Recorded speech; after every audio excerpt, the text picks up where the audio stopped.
जय श्री महाकाल आदेश। तो आज की चर्चा का विषय है वीर और बाबा भैरव। तो ये चर्चा थोड़ा लंबी होगी और इसमें एक और कारण है, कुछ भ्रांतियाँ जो कि फैली हुई हैं।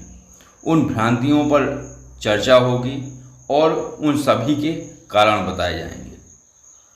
तो जो बाबा भैरव के जितने स्वरूप हैं, सभी स्वरूप बाबा महादेव और माँ काली के अति प्रिय हैं। ठीक है, ऐसे ही भैरव जी के सबसे प्रिय सेवक वीर होते हैं। तो बाबा भैरव के वैसे रुद्र यामल तंत्र में 64 भैरव का उल्लेख है, लेकिन जो उनके मूल स्वरूप हैं वो 52 स्वरूप हैं। और इनके जो द्वारपाल हैं, जो मूल सेवक हैं, वो 52 वीर हैं, यानी इनकी संख्या 52 है।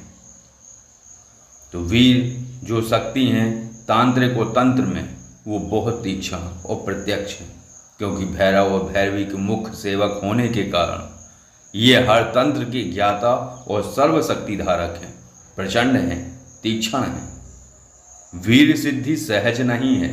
वीर सिद्धि के पहले साधक को रक्षा मंत्र की सिद्धि आवश्यक होती है, और रक्षा मंत्र वो एक तरीके से लक्ष्मण रेखा की तरह कार्य करता है कि कोई भी ऊर्जा या कोई भी व्यवधान उसको नुकसान ना पहुंचा सके साधक को। तो रक्षा मंत्र की सिद्धि बहुत आवश्यक है।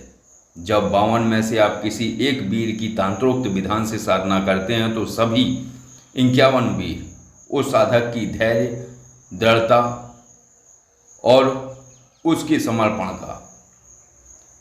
समर्पण भाव की परीक्षा लेते हैं और प्रताड़ित भी करते हैं। तो जो रक्षा मंत्र है वो साधक का बचाव करता है। तो जो मारक प्रक्रिया अन्य वीरों द्वारा हो सकती है, हालांकि संभावना नहीं होती है, लेकिन फिर भी अगर चूक के कारण कोई भी दंड जो अन्य वीरों द्वारा दिया जा सकता है, उससे पूर्णता से साधक का बचाव होता है। तो रक्षा मंत्र सिद्धि साधना का विधान भी 41 दिन का होता है। ऐसा नहीं है कि वो बहुत कम हो, क्योंकि रक्षा मंत्र जो होता है उसका विधान भी बहुत जटिल है। और एक और है, वीर साधना में शंखमाला का प्रयोग ही करना चाहिए। तो वीर साधना में महाशंखमाला और शंखमाला का प्रयोग होता है, इसी से उस साधना में सिद्धि प्राप्त होती है। तो शंखमाला का क्या विधान है, इस विधान के लिए मैं अगला वीडियो बनाऊंगा पूर्ण विधान के सहित कि शंखमाला कहाँ क्या है और कहाँ की अस्थि से वो निर्मित होती है, और उस अस्थि का शुद्धिकरण कैसे किया जाता है। क्योंकि बात ये है कि अस्थियों में उस आत्मा का कहीं ना कहीं जुड़ाव रहता है। तो उसका शुद्धिकरण कैसे हो, आत्मा को मुक्ति कैसे मिले, हो उस मूल जो अस्थि की जो माला बनती है उस माला का संस्कार कैसे हो, और क्या उसकी सुरक्षा के उपाय हैं, कहाँ उस माला को नहीं रखना होता है। तुलसी दल, गंगा जल, शालिग्राम ऐसे जो पवित्र हैं उनमें उन माला का वहाँ टच ना हो, नहीं तो उस माला की ऊर्जा खत्म हो जाती है। तो यही है कि वीर साधना में महाशंखमाला का प्रयोग होता है। तो 41 दिन रक्षा मंत्र का विधान है, 41 दिन की साधना है रक्षा मंत्र की। तो नवीन साधक जो वीर सिद्धि में रुचि रखते हैं वो पहले रक्षा मंत्र साधना करें। तो अभी जो मूल वीर स्वरूप जो प्रचलन में है, चर्चा इनके विषय में हो रही है। और साधक जिन स्वरूपों को सिद्ध किए हुए हैं वो हैं लोखंडिया वीर, वज्रवीर, शमशान वीर, भूत वैरख वीर, पिशाच वीर और नारसिंह वीर। एक बात और जो कि भ्रांति के रूप में इतनी प्रचलित है कि उसकी चर्चा बहुत आवश्यक है, जिसके विषय में मैंने शुरू में बोला था। क्या है वो चर्चा? वो चर्चा है भैंसासुर वीर के विषय में। एक भ्रम फैला हुआ है केवल नाम के कारण, भैंसासुर वीर ही महिषासुर हैं।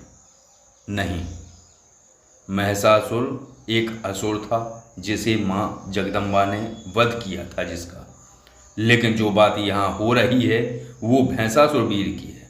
ये वीर श्रेणी की शक्ति हैं, और वीरों में 46 में वीर हैं, आदिवासी कबीलों में और ग्रामीणों में और ग्रामीण क्षेत्रों में। इनका पूजा विधान विशेष रूप से है। ये कई लोगों के कुलदेव भी हैं। तो क्या होता है कि चैत्र मास में कुलदेव की तरह इनकी पूजा की जाती है, और ये इसलिए पूजे जाते हैं कि उन लोगों को ये लगता है कि उनके पशुओं की, उनके खेत खलिहानों की रक्षा करते हैं। तो जब पूजन होता है, जब पूजा होती है चैत्र मास में, जब सभी लोग गाजे बाजे के साथ जाते हैं तो सुअर बलि के देते हैं वहाँ पे, और भक्ति भाव से पूजा अर्चना होती है, और ये अपने भक्तों की खेत खलिहानों, उनके पशुओं की रक्षा करते हैं। ऐसा ग्रामीणों का विचार रहता है, और वास्तविकता भी यही है। और ये मैंने देखा भी है। भैंसासुर महाराज के नाम से अगर कोई भी ग्रामीण जो कि पूजा में शामिल हुआ था, जो उस पूजा में शामिल होते हैं, अगर किसी का पशु बीमार है, और अगर कोई भी ग्रामीण व्यक्ति, मैंने देखा है उन लोगों को, उनको जैसे किसी गाय का दूध नहीं आ रहा है, एकदम से बंद हो गया है, जैसे किसी तांत्रिक ओझा ने उसका दूध बांध दिया है किसी गाय का या भैंस का, तो वो व्यक्ति जो भैंसासुर वीर की सेवा में गया था और जो उस पूजा में शामिल हुआ था, वो ऐसे ही मिट्टी उठा के जय भैंसासुर वीर को ऐसे करके उस पशु में मार दे, तो उसका दूध धीरे धीरे धीरे धीरे 1-2 दिन में जो है निकलने लगता है। तो ये प्रमाणिकता देखी है। तो कोई वो व्यक्ति जो है उस पशु को भक्ति भाव से, इनका नाम लेते हुए भैंसासुर वीर का, और भक्ति भाव से उस पशु को झाड़ा लगा दे, तो कोई भी रोग हो वो तत्काल ठीक हो जाता है। ये प्रत्यक्ष देखी हुई प्रमाणिक बात है। तो भैंसासुर वीर एक वीर हैं, उनका महिषासुर असुर से कोई संबंध नहीं है। जैसे कि वासा जी ने जिक्र किया था एक बार, तो वासा जी ने 2 वीरों का जिक्र किया था, चीलमंडाल वीर और डोंकासार वीर। तो ये नाम प्रचलित हो गए। वीरों के साधकों को गुरु ने जो नाम बताए वो प्रचलन में आ गए, तो उनके वास्तविक नाम खो गए। जैसे चीलमंडाल वीर का वास्तविक नाम है गरुण वीर, और डोंकासार वीर हैं वज्र वीर। तो ऐसे ही भैंसासुर वीर का जो नाम है, जो भैरव तंत्र में उल्लेखित है, वो हैं कालमुख वीर। तो जो भैंसासुर वीर हैं, तो उनका जो नाम है, जो तंत्र में या जो ग्रंथों में उल्लेखित है, वो है कालमुख वीर। ये नाम क्यों पड़ा कालमुख वीर, कैसे भैंसासुर वीर हुए, ये बहुत ही गुप्त बात है। जो साधक या आदिवासी इनकी पूजा या आराधना करते हैं, वो भी इस गुप्त बात को नहीं जानते। उन्हें भी इस बात का कष्ट होता है कि उनके कुलदेव या इष्ट देव का वध मां भवानी ने किया। ये गलत है, ऐसा नहीं है। और इस बात की व्याख्या भी कहीं उल्लेखित नहीं है कि भैंसासुर वीर का ही वध मां जगदम्बा ने किया, नहीं किया है। उन्होंने किया है महिषासुर का, जो कि एक असुर था। तो ये नाम भ्रम का पर्याय बना हुआ है। तो भैंसासुर वीर पहले कुलदेव की तरह या इष्ट देव की तरह पूजित थे। इनकी तीक्ष्णता और इनके स्वरूप की प्रचंड साधना सर्वप्रथम त्रिया बंगालन ने की थी। ये भी आप सभी को पता है, लेकिन ये कुछ चीज़ें आप सभी को नहीं थी पता, और ये भ्रम फैला हुआ था। तो इस विषय में एक चर्चा हो जाए कि वास्तव में भैंसासुर वीर का नाम क्या है। वो 46वें वीर हैं, उनका नाम है कालमुख वीर। जो है त्रिया बंगालन थी, तो सर्वप्रथम इन्होंने इनकी साधना की थी और इन्हें प्रत्यक्ष किया था।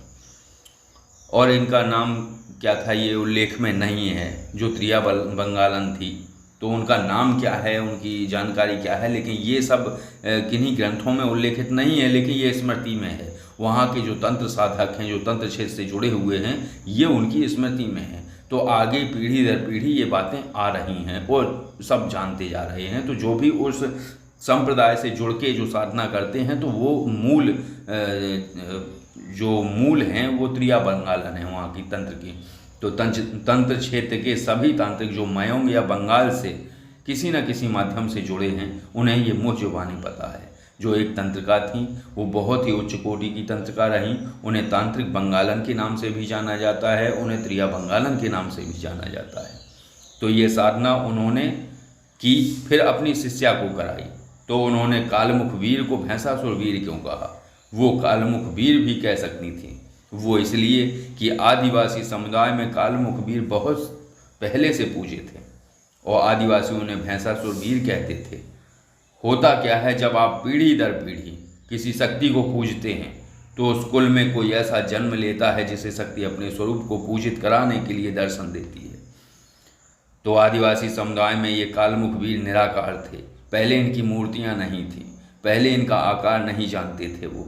तो पूजा अर्चना होती थी, लेकिन एक ऐसे पत्थर रख के, ना कोई चित्र था ना कोई मूर्ति थी। तो कालमुख वीर ने एक किशोर को दर्शन दिए। 4 हाथ, एक में खड्ग, एक में हंसिया, एक में तोरण, एक हाथ में अभय मुद्रा में था। 2 सिर थे और एक भैंसे का था, दूसरा हिंसक पशु का। बड़े बड़े नाखून, भयंकर दाढ़ों वाले उस स्वरूप को देखा। ये कालमुख वीर थे। तब से ये संतुलन के देव की तरह पूजित हुए। तांत्रिक बंगालन द्वारा इनकी तीक्ष्ण साधना की गई और अन्य शिष्यों द्वारा की गई। फिर इनकी मूर्ति को सुंदर स्वरूप दिया गया, क्योंकि बात यह है कि माँ काली का जो चित्र है वो हरदम ऐसे ना रहती होंगी कि शिव जी के ऊपर पैर रखे हुए हैं या जीभ निकाले हुए हैं, ऐसी नहीं है वो एक रौद्र रूप था, लेकिन कहीं सौम्य रूप भी है उनका। तो ऐसे ही इनका भी सौम्य रूप है भैंसासुर वीर का।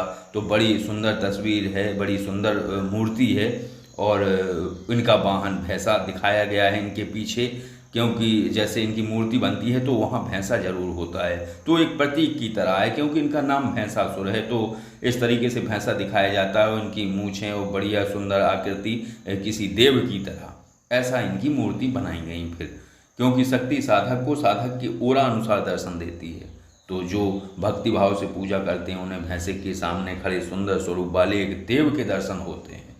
और तंत्र क्षेत्र के साधक अगर प्रचंड साधना करते हैं तो 2 सिर वाले प्रचंड और तीक्ष्ण स्वरूप के दर्शन होते हैं। तो भ्रम में नहीं फंसना है, ये असुर नहीं है, ये वीर हैं।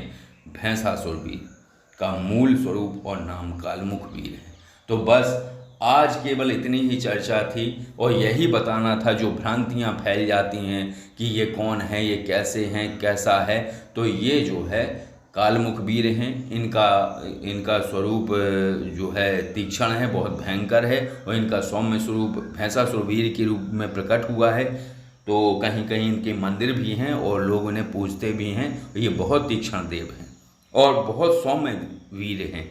तो जो है इनकी साधना जिन्हें करनी है वो कर सकते हैं, और बस यही है कि वीर स्वरूप होने के कारण इनकी साधना सहज नहीं है। तो कुछ लोग इनकी साधना करते हैं तो ये साधना अमावस्या से आरंभ होती है। 21 दिन तक नित्य 3 माला जाप करना होता है और मंत्र पूर्णतः सिद्ध हो जाता है। काला आसन, काले वस्त्र, रात्रि 9 के बाद साधना आरंभ होती है। रक्षा कवच बहुत आवश्यक है, जो कि रक्षा मंत्र के विषय में मैंने बताया है, वो बहुत ही आवश्यक है। और ये जो है एक वीडियो दी गई है आसन सिद्धि और रक्षा विधान करके, तो उस वीडियो को पूरा आप देख लीजिए। तो उसमें आसन का सभी कुछ बताया गया है। तो उस वीडियो उसका नाम है माँ उग्र तारा साधना आसन सिद्धि सवासन और शमशान पूजन के नाम से। तो उसमें पूरा विधान दिया है और रक्षा मंत्र भी बताया गया है। तो इस साधना में प्रयुक्त होने वाली सामग्री भी बहुत जटिल है, क्योंकि वो यहाँ मिलती भी नहीं है। मयंग की प्रमुख अविचारिक साधना होने के कारण ये बहुत गुप्त हो गई है। वहाँ की जो जादूगरनी थी त्रिया बंगाला, जिनके विषय में अभी चर्चा हुई है, तो ये उनके द्वारा प्रकट की गई विद्या है, और उन्होंने इसे एक तंत्र के रूप में और एक विशेष साधना के रूप में प्रकट किया था। और मंत्र आज भी पूर्ण प्रभावी है और कई सिद्ध आज भी इन विद्याओं में पारंगत हैं। तो जो मूल सामग्री है इसके अभाव में ये साधना पूर्ण प्रभावी नहीं है, लेकिन फिर भी सत्कर्म में बड़ी तीक्ष्ण है। तो जो सामग्री है जादुई वीर वनस्पति, जो कि वीर साधना में वीर को प्रत्यक्ष करने में प्रभावी है, तो इसके अभाव में की गई साधना प्रार्थनाओं पर कार्य करती है, फिर ऐसी प्रत्यक्ष रूप में नहीं काम करती है। तो जाप के लिए 7मुखी रुद्राक्ष माला से ही जाप होगा। पंचमुखी रुद्राक्ष माला से जाप ना करें या फिर शंख माला से जाप करें। सामने माँ काली की प्रतिमा हो, उनका चित्र रखें। चंपा, चंदन और मोगरा के इत्र का प्रयोग काढ़ी के रूप में भैंसासुर वीर को मानसिक रूप से अर्पित करना है। 21वें दिन सूअर की बलि दी जाती है, लेकिन आप सूअर की अगर बलि नहीं दे पा रहे हैं तो आप उड़द के आटे का एक सूअर बनाइए, उसकी बलि दे सकते हैं। तो बस यही है कि भैंसासुर वीर जो है वीर हैं, और महिषासुर एक असुर था जिसे माँ आदिशक्ति जगदम्बा ने वध किया था। लेकिन जो बात यहाँ हो रही है वो भैंसासुर वीर की है। ये वीर हैं और वीरों में 46वें वीर हैं। और जो ये साधना जिन्होंने प्रकट की थी वो त्रिया बंगालन थी, बहुत ही उच्च कोटि की तांत्रिक थी। इन्हें तांत्रिक बंगालन के नाम से भी जाना जाता है। तो जो भैंसासुर वीर का इन्होंने मंत्र प्राप्त किया था और इनके प्रत्यक्षीकरण के बाद उन्होंने प्रयोग किए और इस साधना को अपनी शिष्याओं और शिष्यों को दिया, जो कि अब भैंसासुर वीर साधना के रूप में प्रचलन में है। तो बस यही है आज की चर्चा। और ये जानकारी आपको कैसी लगी? अगर ये जानकारी आपको अच्छी लगी हो तो वीडियो को लाइक करिए, और अगर आप किसी साधारण विषय पर चर्चा करना चाहते हैं तो ये जो नंबर स्क्रीन पर है तो इस पर आप कॉल और व्हाट्सएप द्वारा जानकारी ले सकते हैं। अगर आप किसी पारलौकिक या आध्यात्मिक विषय पर अगर जानकारी चाहते हैं तो कॉल-मी-4 ऐप के द्वारा आप जानकारी ले सकते हैं। आदेश। जय श्री महाकाल।